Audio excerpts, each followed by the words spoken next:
Sam McQuaig, Ford number 24, and Cale Yarborough, Ford number 27, to grab first and second spot, with Derringer breathing hard on their necks. Lorenzen's 10 seconds back, waiting. These Chargers have everything going for them: nerve, enthusiasm, and first-rate equipment. McQuaig's doing what we all dream about, leading the pack in his second Darlington race.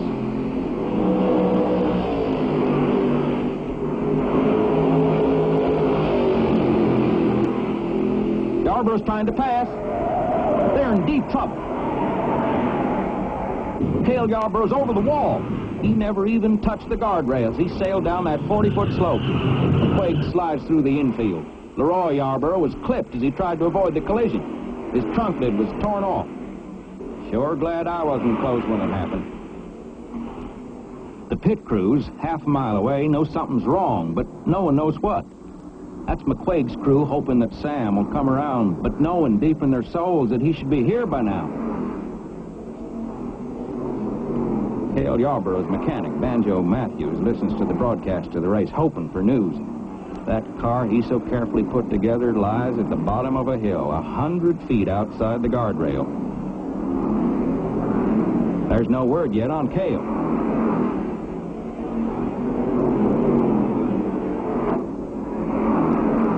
The announcer has him in sight. Cale's okay. The news goes on the pit board for the rest of us. Mighty good to know. Leroy Yarborough, no relation to Cale, parks it. Too battered to race. He'd pushed his Chevy right up there with the leaders. Sam McQuaig's all right. You can imagine how he feels. 1 minute leading the race and almost counting that $20,000 first place money.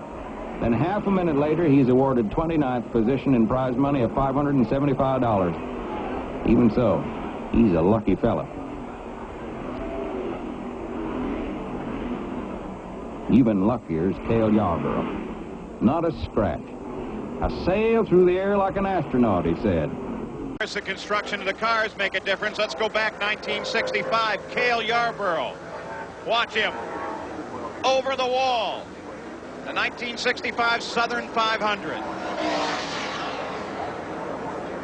Well, it felt about like those astronauts been up in space 8 days. It felt about like 8 days I was up there, too. How far did the car go, Cale? Oh, I don't know. It must have went 200 yards. And did you have any injuries at all? No, none whatsoever. I was lucky. When something happens, it happens so fast. If you blow a tire and hit the wall, it's just instant. You know, you don't have time to think about, well, this could be it. This is going to be the end. But one particular time in my early career down in Darlington, South Carolina, I was racing with Sam McQuaig. He and I both were young race drivers, and we were eager to get at it. And we went into, I tried several laps to pass Sam, and would get up by him and almost up by him, and he would turn in down in turn one, and I'd back out and let him go. One particular time I got completely up by him going down the front stretch, and I says, well, I got him, you know. So we both went off in the corner, and I didn't have him. So we tangled just a little bit, and my car got completely airborne. It just went up in there, over his car, completely over the guardrail. Didn't even touch the guardrail now, and it's about 30 feet, 25 or 30 feet down that embankment on the other side. So here I was going in that corner, probably back then 150 miles an hour, airborne. Now you got time to think. Now here I am flying out over the guardrail, and it's quiet, and all I could see were those hundreds of cars parked down in that parking lot out there. But it happened pretty quick, you know. And the car got airborne and kind of turned up sideways, and I looked down and I saw grass, and I knew it wasn't any grass on that racetrack, so I knew that I was in trouble. But that thing sailed out over that guardrail and down the other side, and it hit nose first, and it went end over end over end over end, and ended up leaning up against. I was there. Listen, I know how many times I was watching. I was watching on TV. That was one of the first races I remember ever watching on TV. And it was on ABC, Wide World of Sports, I think it was at that Still time. Is. Yeah, buddy.